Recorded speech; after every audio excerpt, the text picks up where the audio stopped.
I'm here to talk to you about my Master Setting tool set. These are my 3 burnishers, tools number 8, 9, and 10, and I want to show you how to hold them and explain basically what each one is particularly good for. I'd like to show you a little close-up of the 3 burnishers that come in the Master Setting Tools set, which I'm very proud of. And the first question you may have is like, well, why 3 burnishers? Why not just 1? Well, the whole premise behind the setting tool set is that I wanted there to be something in there for pretty much every scenario so that you can get your set of tools and pretty much know, like, no matter what comes up, you're going to have the right tool to deal with it. So I'll show you there. It's 8, 9, and 10 out of a set of 10. So first, we have a brass burnisher.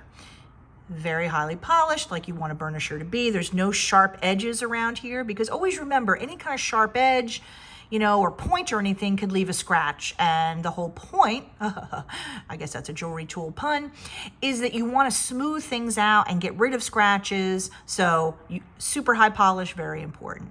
Now, the reason why this particular one is brass is that there are times when you want to burnish a little softer stone or something, and brass slips just a little less, and it's a little bit less hard than steel. So it's just, you know, let's say like a little tiny bit of insurance that if you're burnishing a softer stone, you might want to go for your brass burnisher because, you know, it's a little less likely to scratch your stone if you slip.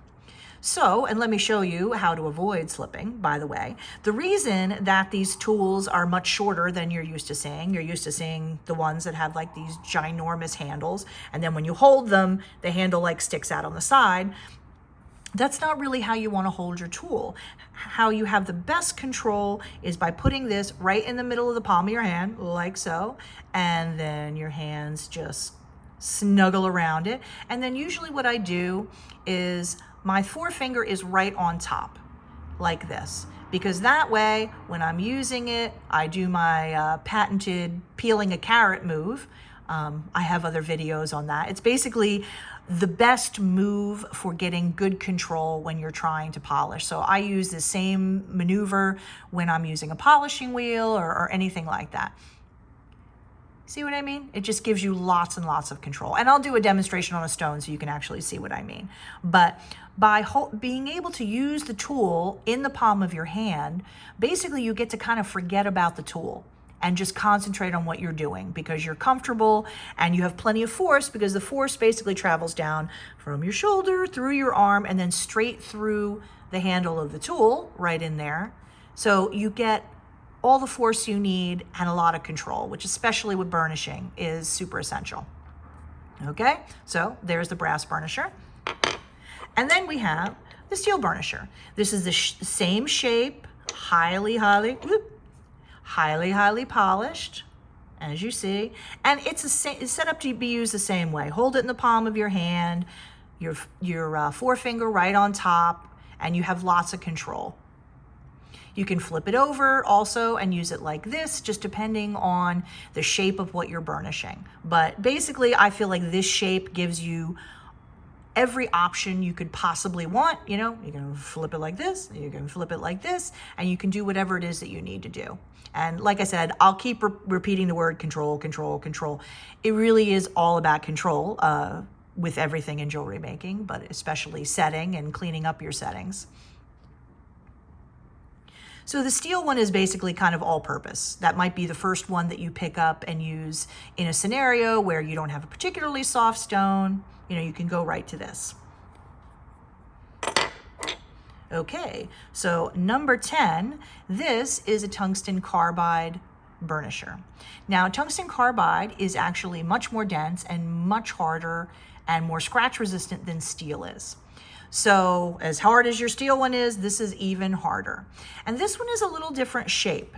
It has kind of a little rounded point there. Now you can use a tungsten burnisher for anything you can use a regular burnisher for, but the additional use for this is when you're doing flush settings. This is actually the tool you use to set, because what you do is you drill your seat and you fit your stone in, and you use the tool number 7, which is the brass stone leveler to press it in and get it at the right height. And then this is the tool that you use to go around and press against that edge and actually set your stone. So although you can use it for all the things that you would normally use a burnisher for, you can also specifically use this for flush settings. And this shape is particularly perfect for that because it comes to a gentle point. Because if you had too sharp of a point, when you were in there, you'd probably be like poking and leaving marks, which, you know, of course is not the goal when you're doing flush setting.